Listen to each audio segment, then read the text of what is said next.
Hello' বন্ধুসকল, আজি আপোনালোকৰ বাবে লৈ আহিছোঁ কেইটামান অতি দৰকাৰী জানিবলগীয়া সাধাৰণ জ্ঞানৰ প্ৰশ্ন। আহকচোন আমি পলম নকৰি প্ৰশ্নকেইটা আলোচনা কৰোঁ। প্ৰথম প্ৰশ্ন, ভাৰতৰ নাইটিংগেল হিচাপে কাক জনা যায়? অপশ্যনসমূহ এনেধৰণৰ: সৰোজিনী নাইডু, নুৰজাহান, বিজয়লক্ষ্মী পণ্ডিত, আৰু অপশ্যন ডি আছে লতা মংগেশকাৰ। ইয়াৰ শুদ্ধ উত্তৰটো হ'ব option A, Sarojini Naidu. 2 number প্ৰশ্ন, ভাৰতৰ লৌহ মানৱ হিচাপে কাক জনা যায়? Option A, Subhash Chandra Bose, option B, Sardar Vallabhbhai Patel, option C, VK Krishna Menon, option D, Govind Ballabh Pant. ইয়াৰ শুদ্ধ উত্তৰটো হৈছে option B, Sardar Vallabhbhai Patel. 3 number প্ৰশ্ন, তুমি মোক তেজ দিয়া, মই তোমাক স্বাধীনতা দিম। এই প্ৰসিদ্ধ উক্তিটো কাৰ? Option A, Chittaranjan Das, option B, Mahatma Gandhi, option C, Jawaharlal Nehru, option D, Subhash Chandra Bose. ইয়াৰ শুদ্ধ উত্তৰটো হৈছে option D, Subhash Chandra Bose. Next প্ৰশ্ন, ভাৰতৰ সৰ্বোচ্চ অসামৰিক সন্মান ভাৰত ৰত্ন বৰ্তমানলৈকে 2জন বিদেশী ব্যক্তিক দিয়া হৈছে। ইয়াৰে এজন হৈছে নেলছন মেণ্ডেলা, আনগৰাকী কোন? ইয়াৰ শুদ্ধ উত্তৰটো হৈছে অপশ্যন ডি, আব্দুল গফাৰ খান। নেক্সট প্ৰশ্ন, অস্কাৰ বঁটা লাভ কৰা প্ৰথম ভাৰতীয় ব্যক্তিগৰাকীৰ নাম কি? অপশ্যনসমূহ এনেধৰণৰ: সত্যজিৎ ৰায়, বেন কিংছলে, ভানু আথাইয়া, আৰু অপশ্যন ডি আছে BR চোপ্ৰা। ইয়াৰ শুদ্ধ উত্তৰটো হৈছে ভানু আথাইয়া। দেশৰত্ন হিচাপে কোন জনাজাত? Option A, doctor Bhimrao Ambedkar, option B, Pandit Jawaharlal Nehru, option C, doctor Rajendra Prasad, option D, Chittaranjan Das. ইয়াৰ শুদ্ধ উত্তৰটো হৈছে option D, Chittaranjan Das. Next প্ৰশ্ন, ব্ৰাহ্ম সমাজৰ প্ৰতিষ্ঠাতা কোন? Option A, AO Hume, option B, BC Roy, option C, Raja Mohan Roy, option D, David Hare. ইয়াৰ শুদ্ধ উত্তৰটো হৈছে ৰাজা ৰামমোহন ৰায়। নেক্সট প্ৰশ্ন, গান্ধীয়ান ষ্টেলিন গ্ৰন্থখন কোনে লিখিছিল? Option A, Rajnarayan, option B, VS Naipaul, option C, Louis Fischer, option D, Anita Desai. ইয়াৰ শুদ্ধ উত্তৰটো হৈছে লুইচ ফিচাৰ। নেক্সট কুৱেশ্যন, ভাৰতৰ প্ৰাচীনতম লো আৰু তীখা প্ৰকল্পটোৰ নাম কি? অপশ্যনসমূহ এনেধৰণৰ: জামছেদপুৰৰ টিস্কো, বোকাৰো লো আৰু তীখা প্ৰকল্প, দুৰ্গাপুৰ লো আৰু তীখা প্ৰকল্প, অপশ্যন ডিত আছে ৰুৰকেল্লা লো আৰু তীখা প্ৰকল্প।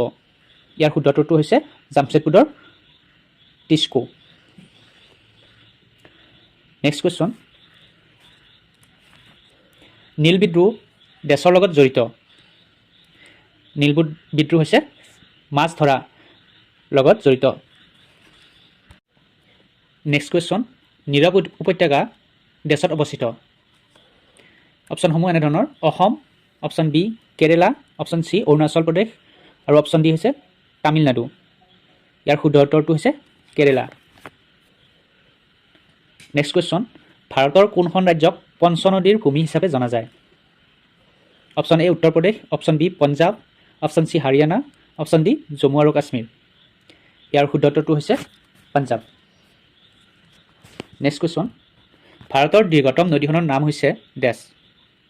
অপশ্যনসমূহ এনেধৰণৰ: Ganga, option B, Narmada, option C, Brahmaputra, option D, Godavari. ইয়াৰ শুদ্ধ উত্তৰটো হৈছে অপশ্যন এ, গংগা। গংগা হৈছে ভাৰতৰ আটাইতকৈ দীৰ্ঘতম নদী। নেক্সট কুৱেশ্যন, নায়েগ্ৰা জলপ্ৰপাত ক'ত অৱস্থিত? ইয়াৰ অপশ্যনসমূহ এনেধৰণৰ: option A, Australia, option B, British যুক্তৰাষ্ট্ৰ, অপশ্যন চি, দক্ষিণ আফ্ৰিকা, অপশ্যন ডি, আমেৰিকা যুক্তৰাষ্ট্ৰ। ইয়াৰ শুদ্ধ উত্তৰটো হৈছে আমেৰিকা যুক্তৰাষ্ট্ৰ। নেক্সট কুৱেশ্যন, বায়ুমণ্ডলৰ আৰ্দ্ৰতা জোখা যন্ত্ৰটো হৈছে ডেছ। অপশ্যন এ আছে চাইক্ৰমিটাৰ, অপশ্যন বি, এনিমোমিটাৰ, অপশ্যন চি, লিচিমিটাৰ, আৰু অপশ্যন ডিত আছে হাইড্ৰমিটাৰ। ইয়াৰ শুদ্ধ উত্তৰটো হৈছে হাইড্ৰমিটাৰ। নেক্সট কুৱেশ্যন, পৃথিৱীৰ সবাতোকৈ উত্তপ্ত ঠাইখনৰ নাম কি? অপশ্যনসমূহ এনেধৰণৰ: option A, Tehran, option B, Jaisalmer, ভাৰতত আছে, ডাল্লুল, ইথিওপিয়া, আৰু অপশ্যন ডিত আছে আজিজিয়া, লিবিয়াত আছে। ইয়াৰ শুদ্ধ উত্তৰটো হৈছে অপশ্যন ডি, আজিজিয়া।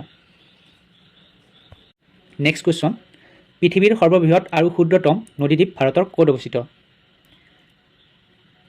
ইয়াৰ শুদ্ধ উত্তৰটো চাগে আপোনালোকে সকলোৱে জানে, সেয়া হৈছে অসম। পৃথিৱীৰ সৰ্ববৃহৎ নদীদ্বীপ হৈছে মাজুলী আৰু ক্ষুদ্ৰতম নদীদ্বীপ হৈছে উমানন্দ। এই দুয়োটা নদীদ্বীপ আমাৰ অসমতে আছে। নেক্সট কুৱেশ্যন, ভাক্ৰা নাংগল বান্ধ কোনখন নদীৰ ওপৰত নিৰ্মাণ কৰা হৈছে? ইয়াৰ অপশ্যনসমূহ এনেধৰণৰ, option A Ganga, option B Shatadru, option C Yamuna আৰু অপশ্যন ডি হৈছে সিন্ধু। ইয়াৰ শুদ্ধ উত্তৰটো হৈছে option B Shatadru. Next question, তলৰ কোনখন মহাদেশক অন্ধকাৰ মহাদেশ হিচাপে জনা যায়? ইয়াৰ অপশ্যনসমূহ হৈছে আফ্ৰিকা, অষ্ট্ৰেলিয়া, এছিয়া, ইউৰোপ। ইয়াৰ শুদ্ধ উত্তৰটো হৈছে আফ্ৰিকা। নেক্সট কুৱেশ্যন, ভাৰতৰ সৰ্ববৃহৎ ব্যাঘ্ৰ সংৰক্ষিত বনাঞ্চল কোনখন? Option A Nagarjun, option B Manas, option C Pench আৰু অপশ্যন ডি কৰ্বেট। ইয়াৰ শুদ্ধ উত্তৰটো হৈছে কৰ্বেট। নেক্সট কুৱেশ্যন, ভাৰতৰ মুখ্য ন্যায়াধীশ কোন? ভাৰতৰ প্ৰথম মুখ্য ন্যায়াধীশ কোন? ইয়াৰ অপশ্যনসমূহ এনেধৰণৰ, option A B K Mukherjee, option B Patanjali Shastri, option C Hiralal J Kania আৰু অপশ্যন ডিত আছে মেহেৰ চান্দ মহাজন। ইয়াৰ শুদ্ধ উত্তৰটো হৈছে option C Hiralal J Kania. Next question, ভাৰতৰ সৰ্ববৃহৎ কয়লা খনি ক'ত পোৱা গৈছে? ইয়াৰ শুদ্ধ উত্তৰটো হৈছে option B Jharkhand. Next question, ভাৰতত স্থাপন কৰা প্ৰথম ৰাষ্ট্ৰীয় উদ্যান কোনখন? অপশ্যনসমূহ এনেধৰণৰ, ভেলভাডনা ৰাষ্ট্ৰীয় উদ্যান, অপশ্যন বি পেৰিয়াৰ ৰাষ্ট্ৰীয় উদ্যান, অপশ্যন চি বান্দিপুৰ ৰাষ্ট্ৰীয় উদ্যান, অপশ্যন চি কৰ্বেট ৰাষ্ট্ৰীয় উদ্যান। ইয়াৰ শুদ্ধ উত্তৰটো হৈছে অপশ্যন ডি কৰ্বেট ৰাষ্ট্ৰীয় উদ্যান। নেক্সট কুৱেশ্যন, কোনটো তাৰিখত পৃথিৱী সূৰ্যৰ পৰা সৰ্বাধিক দূৰত্বত থাকে? ইয়াৰ অপশ্যনসমূহ এনেধৰণৰ, অপশ্যন এ 4 জুলাই, অপশ্যন বি 22 ডিচেম্বৰ, অপশ্যন চি 30 জানুৱাৰী আৰু অপশ্যন ডিত আছে 22 ছেপ্টেম্বৰ। ইয়াৰ শুদ্ধ উত্তৰটো হৈছে option A 4 July. Next question, সেউজ বিপ্লৱ নামৰ নতুন কৃষি ৰণনীতি কেতিয়াৰ পৰা আৰম্ভ হৈছিল? Option A 1951, option B 1972, option C 1965 আৰু অপশ্যন ডি 1947। ইয়াৰ শুদ্ধ উত্তৰটো হৈছে 1965। বন্ধুসকল, আজি আমি আলোচনা কৰিলোঁ কেইটামান সানমিহলি সাধাৰণ জ্ঞানৰ প্ৰশ্ন। আশা কৰোঁ আপোনালোকে ভিডিঅ'টো ভালে পালে। পৰৱৰ্তী ভিডিঅ'ত মই আপোনালোকৰ বাবে লৈ আহিম আন কেইটামান সাধাৰণ জ্ঞানৰ প্ৰশ্ন। আপোনালোকে এই চেনেলটো ছাবস্ক্ৰাইব কৰি থ'ব, লগতে ভিডিঅ'সমূহ যদি আপোনালোকে ভাল পায় তেনেহ'লে লাইক কৰিব। ধন্যবাদ।